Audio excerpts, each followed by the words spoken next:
दरिया जहलम पे है। दरिया जहलम दिखाओ शाम को दरिया जहलम। ये दरिया जहलम कश्मीर से आ रहा है। यही दरिया पीछे नीलम के नाम से है और आगे जाके ये दरिया जहलम के नाम से। पंजाब में जैसे इंटर होते जाते हैं तो जहलम के नाम से।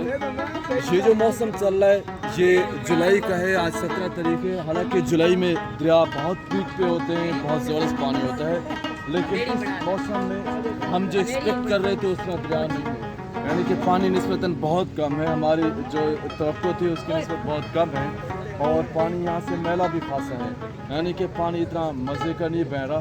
ये एक हमारे लिए मतलब कि अलमिया भी है, हमें पानी सेव भी करना चाहिए और मैसेज भी यही है कि पानी जितना हो सके उतना यूज़ करें जितना कि ज़रूरत का हो।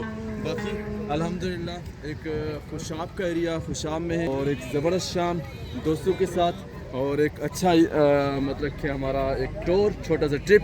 सलीम भाई, ज़ुहैर भाई और शामिल भाई अल्हम्दुलिल्लाह बेहतरीन। थैंक यू, शुक्रिया।